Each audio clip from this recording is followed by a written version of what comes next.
Magandang umaga, Ma'am Chacha, at magandang umaga kay Sir Ted Ito sa na nga inyong po. programa ko. Good morning po, Direktor. Direktor, hindi magandang balita, no? Third straight na linggo na po na may pagtaas sa presyo ng krudo.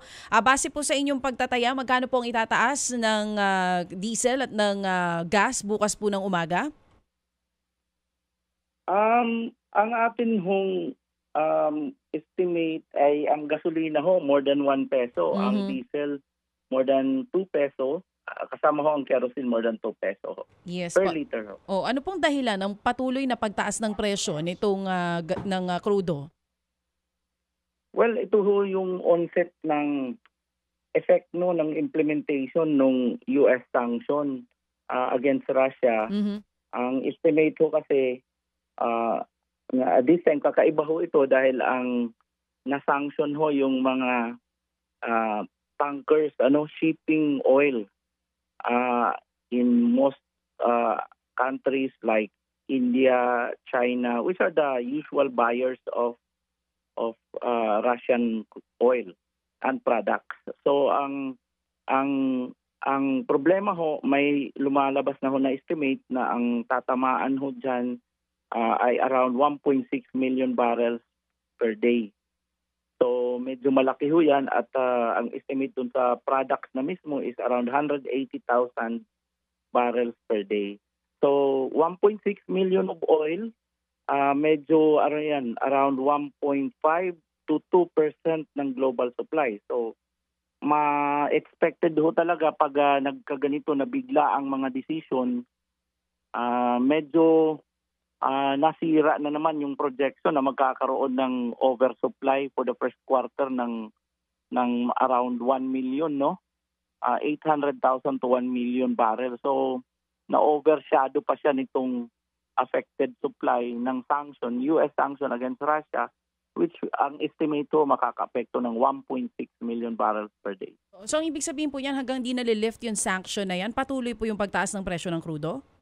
Well, depende ho sa adjustment na gagawin ng ibang supplier. For example, the OPEC Plus, meron naman ho silang plano na minove nung April 2025 yung pagbabalik nung 2.2 million. Kung ganito kalaki ho ang affected dun sa sanction, marapat lang na ibalik na ho nila yan, wag nang i-delay. So mayroon ho namang pagkukunan, pero depende ho nga iyan dahil nga ang ating crude oil price ngayon ay umaabot na lang ho ng 84. So ito ho ay 84 to almost 84, no? So hindi ho natin matantiya ang OPEC kung bibilisan nila yung pagbabalik, pero that is the major source ng replacement ng Russian crude oil. So, sa pakikinig kay Direktor, lumalabas na number 1, gumalaw ang presyo ng napakataas sa espekulasyon pa lamang. Tama? Yeah. Okay. Apo. So, hindi pa nga ginagawa, tumaas na. Much more pag ginawa na talaga ito. Yun ho ba yun?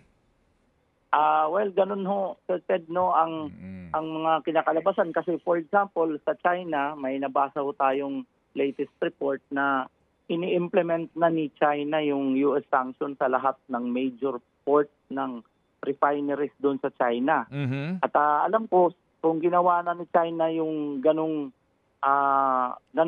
implementation, meaning lahat ng nakalista, mga around 180 tankers na na-identify doon sa sanction na nagdi-deliver ng Russian crude oil, 180 tankers so yan. Opo. Lahat yan ay hindi na makakapasok sa port sa mga ports ng China. Mm-hmm. At most likely baka susunod na ho ang India. Mm-hmm. So dahil yung China nga sumunod na eh. Mm-hmm. So di malayo sumunod yung India and the rest of the other countries like Singapore, most likely mabilis na yan ang Singapore and Japan. So medyo may pagka yung forecasting na ho ang nakakaapekto dun sa speculation na magkakaroon ng major offset nung supply in the short term to mid term, no? Okay. Later on, hindi ho natin alam ano pa ang gagawin ng Russia because ideally itong India and China ay Okay. yan ang naging offset market niya nung hindi Opo. tinanggap ng buong Europe Opo. ang kanyang oil. Okay, sige. So, ang magpapahupa dito sa sitwasyon na ito, ang magpapabalanse sa espekulasyon na ito ay pronouncement ng OPEC Plus na magdadagdag. Tama ho kayo, Sir Yun, Ted. okay. So that's Yan ho. yun ang analysis doon, ano. So usually po kung sakasakali po, kailan kaya ito yung usual ho na kanila pong announcement, at kung sakasakali din po pag wala iyon, asahan na natin na by next week may panibago na naman pong pagtaas? Well, ang ini-expect ko naman na ministerial meeting yan ay monthly, no? Mhm. So we'll be looking at the update kung ano yung update nila ngayong January, February, March, kasi nga nung December ang decision ho, Sir Ted, ay i-move yung pagbabalik nung kanilang 2.2 million barrel sa April 2025. So that is the good thing is may naka-reading supply.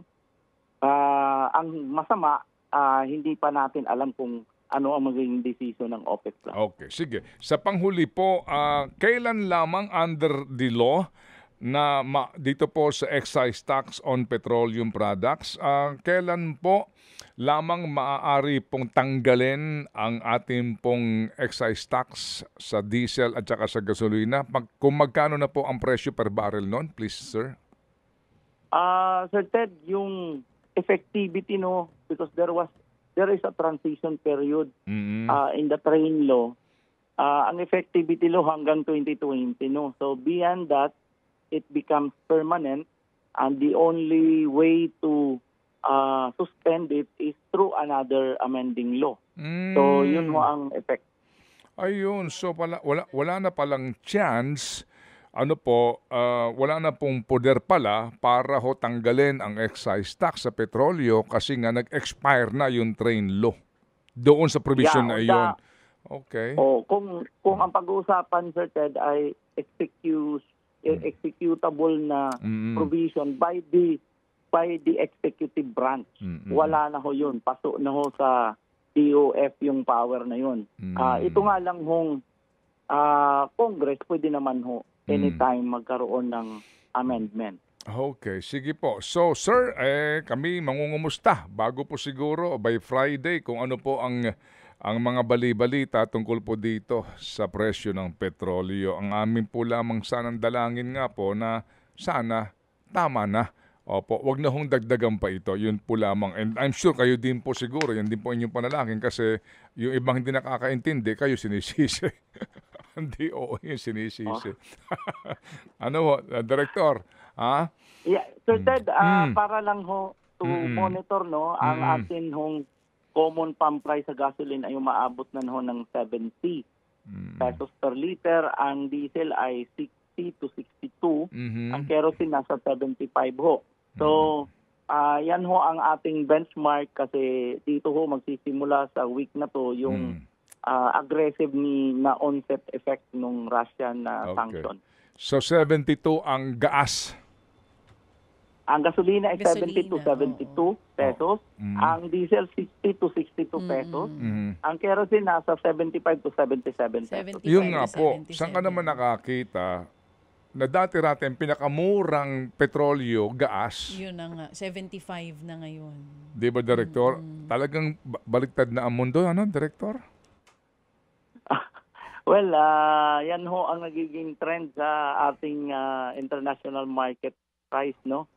So, medyo ho talaga, mataas-taas ho ang price ng gasolina. Yes, sir. Yes, sir. Sige po, salamat po na marami, Director, sa inyo pong panahon at paliwanag na binigay po sa aming programa. Salamat po. Damong salamat, Mano. Magandang Thank you po. umaga ho. Thank you. Damong salamat. Thank you.